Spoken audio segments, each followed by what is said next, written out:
Alrighty guys, welcome to episode 3 of Why Not Weekly. I'm back here in the same spot. Shelf is back there.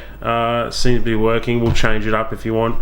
Comment below if you want me to change it up, but I find without wind and stuff in here it's quite easy for you to hear me and for me to talk to you. So first of all, competition announcement. Now I did get some brand new clubs. I'll announce them now. I got a Srixon combo set, the 745 945 combo set. I'll do a more in-depth talk about them later, but this is just a quick announcement to let you know the winner. We'll put them down below right there. Superstar 10155. Incredibly good guess. Now few of you actually guessed half of it, but then Superstar came along and pretty much guessed it. So Superstar, to get your hat and I think the Nike golf balls, 2-3 packs, whatever they are, send me a message on Facebook if you can, Brian Debert. I'm easy to find. There's not many Deberts out there in the world. So yeah, shoot me a message and we'll find a way to get you that prize. So let's get on to Why Not Weekly episode 3. So first things first, my question to you last Friday was, do you think FootJoy's, the FootJoy brand, is it too expensive? Is it overpriced for what it is? I know it's good quality, but you know, $200 plus to $300 for shoes, you know, $80 polo shirts, stuff like that, $40 socks. Is it worth it? So I'll go through now some questions down below here, but I also made a comparison. I think a lot of people here are talking about Pumas and stuff. I made a comparison where you can buy a pair of cheap Puma golf shoes between $40 and $100, and they seem to be the same. So that's why I was kind of making a comparison, you know, cheap versus expensive, what's better. So I'll put down your comments below and then we'll get into next week's question at the end. So from Steve Taylor, he says, laugh out loud, I have Pumas and love them. Much better than the Nikes I had before. If I had $300 to spare for FootJoys, more power to me, but I don't think so, and I'll stick to my $150 Pumas. Now side note, I think in America you pronounce it Puma, where Puma, something like that. So there you go. It's only worth what someone will pay, and there is a market for a $300 golf. There is a market for a $300 golf shoe, while people will spend that kind of money on a $300 golf shoe.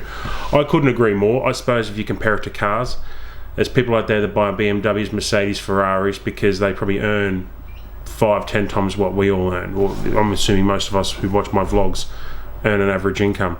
So we drive average cars, you know, your Suzukis and Nissans or Nissans, Hyundais, whichever you call it in America, stuff like that. So everything's relative to based on the money we have to spend, I suppose. So yeah, I kind of agree with him too. You know, like I've got a fair pair of FootJoys and they're the $279 pair. Now they're nice. I didn't pay for them. I actually did a bit of a barter deal. As I said last episode, I got some credit with my business while cleaning cars, and I cleaned the owner of a golf shop's car and got those shoes. So luckily enough, I would never pay that kind of money. But I'll be honest, the FootJoy shoes are incredibly comfortable, but I've never replaced so many tags, the cleats in my life on a pair of shoes. It's phenomenal. I'm not too sure why, but the Pumas I actually have, I've replaced one and I've worn them more. So it's just that I suppose the FootJoys look nicer on the boot. So yeah, next one. Charles Farley, big fan of the show. I wear the lower model of FootJoy. They work for my swing and feel comfortable. I would not spend that kind of money they're asking for the top end model. Now I couldn't agree more. Mike Crossfield is really sporting some nice FootJoy golf shoes, and they really do look good. And I looked into the price, $289, whereas at my local pro shop for these shoes, and I'm like, that's getting up there. I mean, you know, I question this too because nowadays everything seems to be made in Asia, or China, or what is FootJoy made? I don't know. Are the shoes still made in China or wherever they're made from? I mean, I hardly doubt that shoes are actually made in America, are they? I don't know, maybe I'm wrong. Well, I think that, like, you know, I couldn't agree with you more, Charles. I think if I would buy a pair of FootJoys last season's models for half the price, without a doubt, I would do that 9 times out of 10. Would I pay that kind of money for a pair of shoes that after 2 or 3 rounds I'd walk through some mud and some sand? And let's forget golf. You're walking through so many different types of stuff. You go out and play on a rainy day, well, there goes your new shoes. You go and walk in a puddle, well, there's some mud on them. You go on the sand, you never get sand out of anything, we all know that. So it's kind of, at the end of the day, you're almost financially better off buying a really nice pair of shoe for a really nice course when you're in a buggy and then your average shitter kind of shoe where you're going to walk and get money. That's kind of like what I base my shoes on. That's why I'll do what's in the shoe shop one day.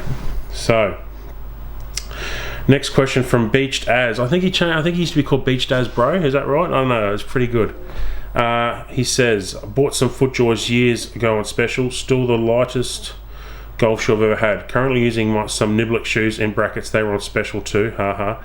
What do you think about soft spikes in comparison to metal spikes? I don't think they come close. Cheers and congrats on the channel. Well, thanks, mate. My very first pair of golf shoes were metal spikes. Now, that would have been like 1999, something like that. And then shortly after that, a few years later, they got outlawed. But it always kind of felt weird wearing metal spikes on the concrete when you're walking in a golf shop, and you don't really see those signs anymore that say, no metal spikes allowed. But I will, coming from a baseball background, metal spikes, I do get a lot more grip. But from a baseball background, I mean, that's what we wear, metal spikes. So I do know that metal spikes, I think I talked to a few greenkeepers, metal spikes used to generally tear up the greens a bit more and stuff like that. So I get it, but I do also agree that I do slip quite a lot with some of these golf shoes, and I think there's only so much plastic can do. I think it's done quite a lot since it's come in. I'd be curious to see if they can find something in the middle, something that's kind of like a not metal but not plastic, but that can actually dig into the ground without leaving such a huge imprint. And I don't know if you've played on bent grass greens, but Jesus, you could spit on the ground there and it'll leave a mark. So they're quite soft. So Superstar 10155, winner of the competition. Remember to send me a message on Facebook and we'll get you that prize. Says, FootJoy is far too expensive. We had a Titleist fitting centre at our course and they are fully stocked.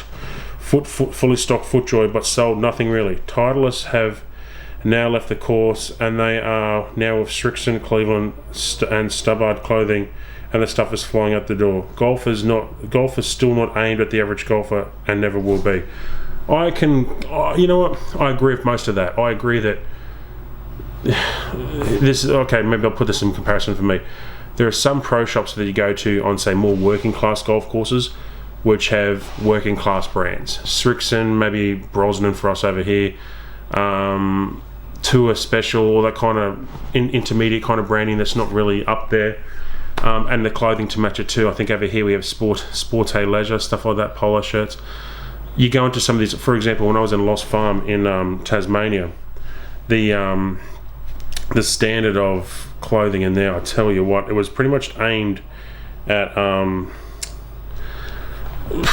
your person from Asia, your Japanese tourist who has phenomenal amounts of money to spend.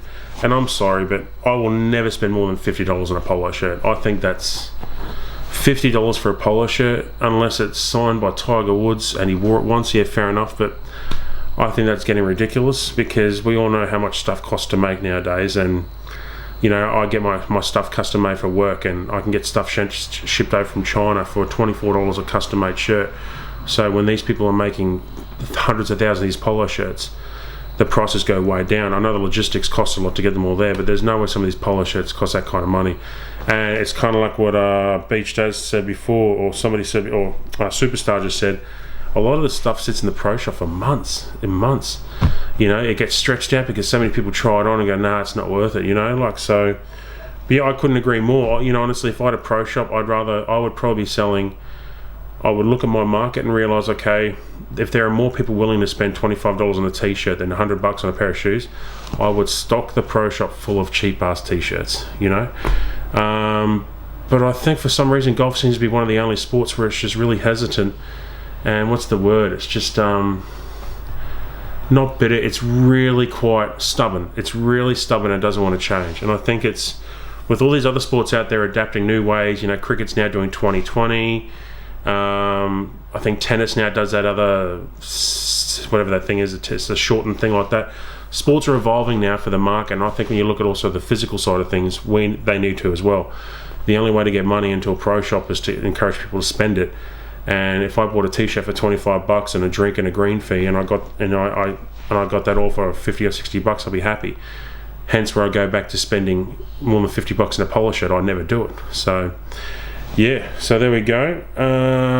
So we got Matt Dan, winner of the bag. We'll get that to you as soon as we get a few other winners from overseas. Look, guys, if you're watching, if you win the prize and you're in Australia, I can ship that out straight away. But I'm going to try and once every 3 or 4 months I'll do an international shipping. So I'll try and ship something to, if we have a couple of winners from Scotland, I'll send both prizes, and hopefully one of you can just pass it on over there, because it was $64 to send one small bag. So where the woman told me the post office, if I wait, send a few more things, is only like $74. So I'm only a small channel, and Fisher, if you're watching, Andrew Fish, we don't make money out of this, and it's hard to tell my wife I do this as a hobby. But then when my hobby starts costing me money to send stuff, it's kind of turning into a bit of an expensive hobby. So Superstar 10155 says, don't usually agree with Superstar, but hold on, sorry, Matt Dan 107 says, don't usually agree with Superstar, but FootJoy is far too expensive. Currently wear Adidas shoes, not too pricey, good value for money. Here's a question: when are you all getting together for a vlog with Cheesecake Tim and the youngest man on tour? That's Nick Young. I'll quickly answer that first. We've got vlogs coming out soon, mainly right now because we all work full-time jobs. If only two of us can get out there, two of us can get out there. The other channels all draw a wage from it, so it's kind of what they do, I suppose. But we're at the mercy of when we're free to do stuff, and because we play baseball as well, although that's slowing down into the winter now, we'll be doing nothing but golf. You'll see us out there soon. But I couldn't agree more. Actually, some of my favourite shoes are the Adidas one. I love the Adidas brand through baseball, basketball, golf, tennis shoes, everything, even casual shoes. I think Adidas is kind of like your lesser expensive Nike, more affordable, and honestly, maybe better quality. I think Adidas has really come leaps and bounds probably the last 10 years when it comes to golf shoes. Like, I never really had a pair of Adidas shoes till about 10 years ago, and because I'm a size 15, size 16, I always used to have to go internationally buy them from companies that I've never heard of. Like, obviously New Balance is one, we know that, but there's other companies out there that I've had golf shoes that I've never heard of. I don't know, some sort of Golden Khan, QGHAN, something like that. I don't know what it was, some Japanese company. But it's only since Adidas started making the bigger shoe thing, they've really come leaps and bounds, pardon me, in making the shoes, and they're pure quality. So yeah, I couldn't agree more. Remix Rewind says, awesome video, thanks mate. So Charlie Yo says, wow, 300 is awesome, Brian. That was a question my best round he had from the previous one. FYI, my goal someday is to sign up with the Golfing Butler. Interesting. There you go, mate, we'll take you out, we've talked about that. Interesting, because I am a FootJoy Titleist guy. I wear FootJoy shoes, gloves and shirts. I usually try to buy stuff on sale. Good thinking. With Golfsmith going out of business, I got some great deals. So yes, the stuff is expensive, but I think the quality is definitely there. I don't mind paying a bit more for quality. And that's it. Like, I totally agree with that, because I would see no problem with spending $400 or $500 on a baseball glove as opposed to $200 if the leather was perfect, and I knew that the difference that $400 baseball glove was going to last me 5 years, whether the cheap one was going to last me a season, maybe 2 if I'm lucky. And the beauty of the more expensive baseball glove is when you're not using it, it still stays relatively soft and nice, where the cheaper one, if you don't use it for more than 2 or 3 weeks, it goes rock hard. It almost hurts your hand putting it back in there, breaking it in. For you Americans out there, and the Japanese would know about that with baseball. But I couldn't agree more. Look, at the end of the day, I look at some things as a resale value too. You look at golf clubs. If you buy a cheap brand, I suppose, let's look at a putter. If you bought a cheap putter for $50 and you don't like it, if you go to resell it, you're lucky to get $5 or $10 for it. You buy a $300 or $400 Scotty Cameron, you're still going to get $200 back for it, even if it's been used for a couple of years. It's just the resale value. But I do agree, the quality is definitely there. It's just kind of like, how do you start justifying spending that kind of money on that quality? But then, as you said, Charlie, that if you only buy when it's on sale, that's smart thinking, mate. So, and that's actually, businesses and golf courses should think like that. So, Supreme Golf, thanks for answering my question. Tiger Woods needs to get back into keeping his pimp hands strong. Actually, back on the whole thing about Tiger thing, not to go back on the question, but it was like a good mix of opinions right there, and that was great. But I think we all agree, the most unanimous opinion is that we all want Tiger Woods back out there, because once Tiger goes, and a couple other guys, there's your boring guys like your Keegan Bradleys and all that. The golf's going to go through another rough, boring spot. It's quite a few of them are just robots, and God forbid you speak or you cough, too loudly and shh like that. After going and watch some of these golfers, I mean, they could probably learn something from some of us social guys. we're standing on the first tee on a Saturday comp or whatever comp you play. There'll be somebody shouting out on the highway. There'll be a car, a bike driving past just like now, and we can still hit the shot down the middle. But maybe the difference is that shot doesn't count for the prize money of $1.5 million. I don't know. So, I mean, I saw a documentary about a golf course that just opened up in Afghanistan. It's terrible, but I tell you what, if they can play golf in Afghanistan with all the the stuff going on in the background there, I think we could certainly learn a lot. So look, guys, that was the answering your questions. Well, you answering my question and me answering some of yours. And just remember, in order for this to keep on going, I need you to comment below. So I think my question for this week will be, right, I've got a really good question for this week. At my local golf course, they've just opened up a foot golf, a 9-hole. Now the hole is literally, it's big. It's, put it this way, if a soccer ball goes in there like a golf ball goes in a hole with that much room, it's big. So what I was thinking is, I'd love to see the hole, 3 times the size. Now I don't know if that's going to work all the time, but if certain golf courses opened up with and still had, say your proper holes, but say they open up a big golf course, maybe they call themselves Big Hole Golf, and golf courses open up and they had a hole, say this big here, say, relatively big. Would you like that? Would you go play that? I mean, the only reason I'm saying that is because after talking to my wife, and she's never really played much golf before, and then you watch her putt, and because people who haven't played golf before don't really gauge the speed on greens, they just kind of hit the ball. They're not really learned how to lag the putt in there or aim for the break. They just kind of hit it, and I did that too when I first started. So my question to you is, if golf courses, say 1 or 2 around your local area, started incorporating a full-time bigger holes. Now I know for all you purists out there, that's not going to be as part of the rule books of golf and blah blah blah, but my point is that 2020 cricket was considered taboo, and it wasn't really supposed to happen either, and look at it now. But if golf courses did that, would you play that? Would you find that exciting? I'll give you probably half my answer. I think if I wanted to get better at golf and play in the format that I'm playing now, I don't think I enjoy it, because it's not really helping correct my problem with getting better.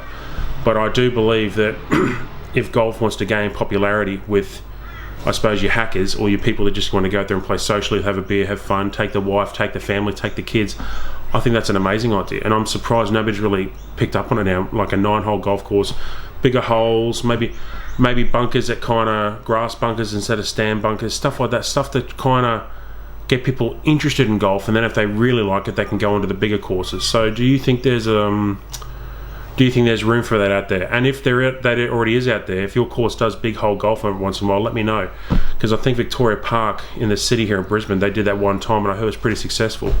But I know that if they want to run competitions and stuff, they can't physically do that, and I get that, I do. So look at that, up to 18 minutes and 20 seconds, guys. So another 20-minute question answer, Why Not Weekly, successful show. We've got the iPad there. I'm currently watching the cyclone on TV. We've got a massive cyclone here in Queensland. We're not going to get any of it. We're going to get a lot of the rain and wind in a couple of days. So yeah, but remember, guys, the only way the show works is if you comment below. So comment below your answer to my question about the golf, big hole stuff, and also give me some questions too. Anything you want to know about Australia, Australian golf, Australian lifestyle, anything. I could probably answer a few things about New Zealand, probably not correctly though. But yeah, guys, so 19 minutes and 40 seconds, there we go, we're up there. So 20-minute episode, that's episode 3 done, guys. So thanks for watching Why Not Weekly.